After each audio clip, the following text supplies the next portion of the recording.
What's going on, everyone? So here's how I approach painting the Praetor from the Court of the Seven-Headed Serpent. I don't really like calling it a how-to because honestly, when it comes to miniature painting, I believe you paint it however you like. And honestly, towards the end of this video, I had no idea what I was doing, but I said, screw it, let me try it, and I'm pretty happy with the results. So the initial game plan is to go with a very light skin tone. I'm going to go with a white and a very slight pinkish hue to it. And for the mouth, I'm going to go with a bright bloody color because it gives me like strong Joker vibes. So I'm starting off with Vallejo Game Colors Off-White and Pro Acryl's Magenta. I'm hardly using any of the magenta in this, so I'm mostly going white. It was just like the very tip of the brush that got the magenta, and I started mixing it in. I tested it out on a piece of paper just to make sure it's kind of coming through, but honestly, I don't know if the magenta did anything really. So I could have probably just gone with the off-white alone. Later on in the video, once I get to the grinding up phase, you'll kind of see why I didn't really need the magenta. One thing that I do want to highlight in my videos is kind of like the decisions that I make initially and then the adjustments that I have to make later on. Because I feel like a lot of times YouTube tutorials will just show you like the perfect outcome, the perfect decision. And I want like people to know that like, regardless of who you are, you're gonna make mistakes, you're gonna make augmentations. So I do want to highlight those in my video. Moving on to the armor and chains, I'm just gonna go with Pro Acryl's Dark Silver. I am gonna do a different color for the shoulder plate just to mix it up a little bit. Now that I got all the armor and chains painted up, I'm gonna move to the shoulder pad or the shoulder plate and some of the bells and accessories on the side of the Praetor. For the copper coloring, I'm using Pro Acryl's Copper. Forgot to record the bottle, apologies for that. But yeah, I'm applying this just straightforward, nothing fancy, and that's kind of the beauty of Villainy inks. Like, it'll take care of all the recesses and all that stuff. So you just have to do like a base coat of paint and then let that stuff work its magic. For the rear horns, the hair, and the carapace on the tail, I went with Grim Black Speed Paint, and I thinned it down with the Speed Paint Medium. This was a 1-to-1 ratio. I really wanted the zenithal highlight to still come through. And once again, all you're doing is applying and let dry, keeping it super simple. When it comes to the speed paint on anything, I really want to emphasize giving it plenty of time to dry. A lot of people get reactivation, and we're going to be using an enamel paint later on, the Villainy inks. So I want to make sure that it is fully dry, no reactivation, and more importantly, no headaches. For the skulls, bones, and teeth on the wings, I'm going with Vallejo's Game Color Off-White. Just straightforward paint, thin down. I did have to do a couple of coats because it just doesn't have the best coverage. For the wooden planks, I'm going speed paint once again, this time dark wood. This one wasn't diluted. I really want the base to just be dark. I want the miniature to be like the highlight, so it being kind of like drab works for me. Next, I'm going to be applying Purple Alchemy by Army Painter Speed Paint, and I'm thinning it down with the Speed Paint Medium. This is going to make these things look a little darker than I'd like, but I want to apply this paint, move on to a different section just to make sure I give the Army Painter Speed Paint enough time to dry. This way I don't get reactivation. This is where I start getting pretty experimental with my painting. I'm going to try stuff that I haven't done before and see how it works for me. So the goal here is to have the gums be bloody and still transparent. So I'm using Tamiya's Clear Red. I want to thin it down a little bit with some other thinning alcohol, just so I can see that kind of come through. This is what it looks like when you just apply it straight on. I do like the way this looks, but yeah, we'll see how it looks when it's a little thinner. This is the thinner that I'll be using. So I'm just going to take a few dabs of this stuff and put it into this mixing dish. I'm really just eyeballing it. I'm going to take a couple of drops of the thinner, see how it looks. If it looks okay in this little dish, then I'm going to start slapping it on. So, moment of truth, I started applying it and I didn't like it. It was way too bright. My initial goal of having the flesh still come through the paint did occur. So what I'm thinking of doing here is just kind of remove it in spots and then so I can really have some of that flesh coming through, and then apply the paint straight out of the bottle in other sections so I can have that dark area of blood and then that like thinner area where you can still see the gums. One happy accident that occurred is that doing this dabbing technique did give it a little bit of a texture to it, so I was actually happy with that. This is where I was at after applying the paint like straight from the bottle. The front side of this looks a little closer to what I was hoping for. You can see there's like drippy blood some places and flesh on other spots.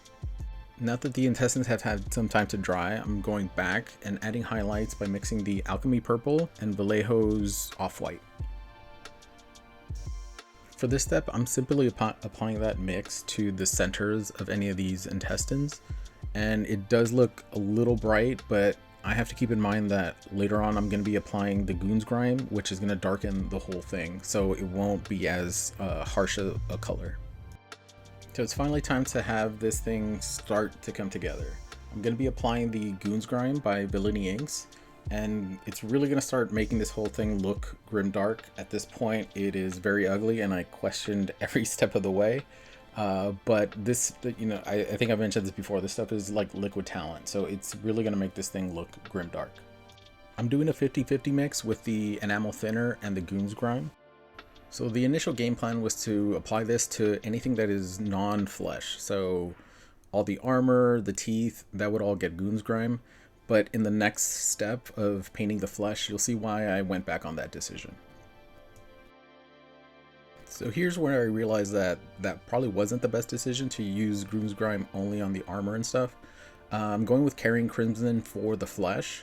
And as I started applying it on the leg, I realized that it just looks like a raw piece of chicken, and that does not look menacing at all.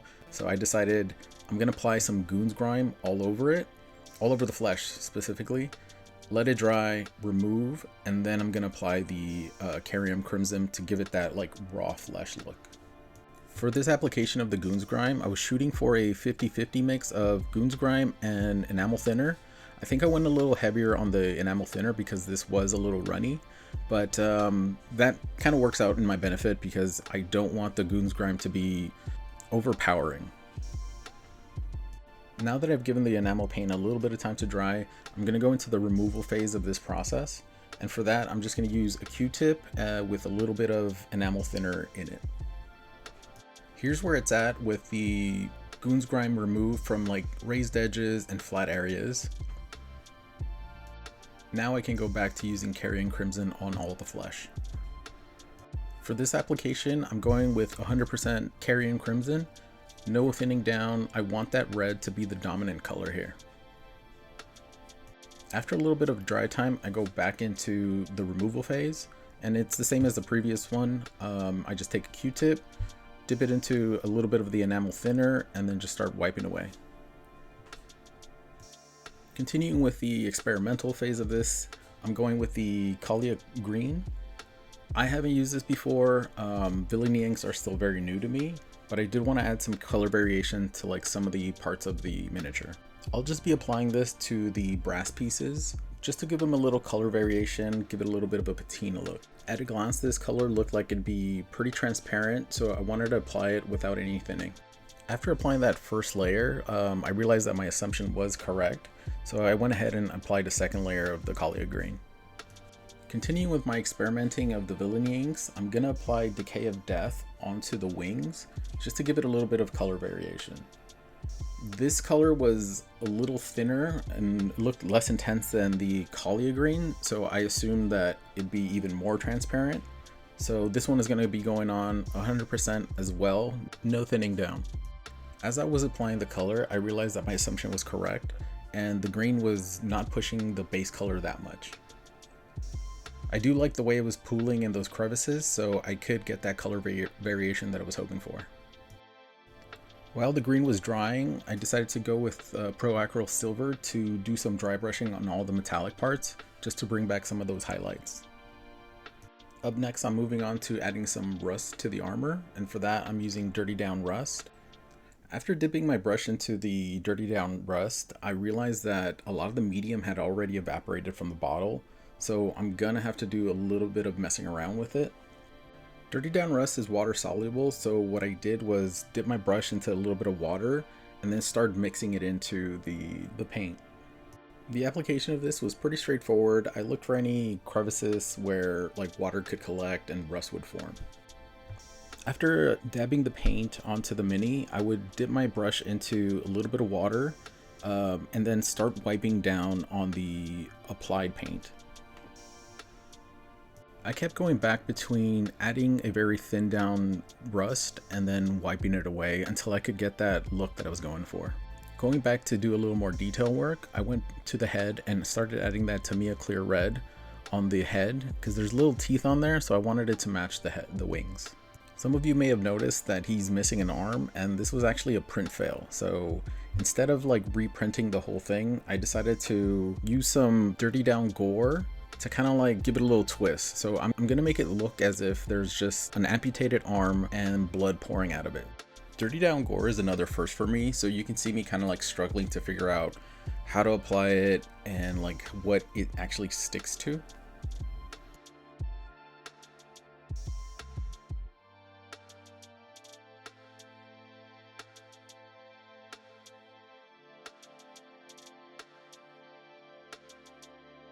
I was becoming pretty frustrated with the paintbrush not really responding the way I wanted it to, so I decided to switch over to this bamboo skewer. I was thinking maybe with the firmness of the wood, I'd be able to apply a little more pressure, make sure it's adhering to the pieces of the miniature. This actually turned out to be a good decision because right off the bat, I could see it sticking to whatever I was like attaching it to. With a little twist, I can make sure that it was just actually sticking. The skewer also ended up giving me more of what I was hoping for. Normally if you see a demo for Dirty Down Gore, it's just like stringy blood, but like since this is an amputated arm at the bicep, I needed a really thick amount of like blood coming out. This is where I decided to call it. Like I could spend a ton more time trying to like fine tune this, but I'm not a competition painter. I just needed to look good enough for me. I'm finally in the home stretch of this, jumping onto working on that flame and some OSL, and for that I'm using Vallejo Sun Yellow. I used an airbrush for the yellow so I can get a smooth saturated color. To start working on the flame, I went with Vallejo Bloody Red, and I'm doing a 50-50 mix of the Sun Yellow and the Bloody Red. Typically yellows and oranges are pretty difficult to work with because they don't push the color that much, but in this case it works to your benefit. You can start applying layers of paint and not worry about going too far with it. So you can comfortably just start applying, see where you're at, let it dry, and then, do some final touches. As I was adding layers, I would always add just like the tiniest drop of Bloody Red, just to keep pushing that orange closer to the Bloody Red, but never fully getting to it.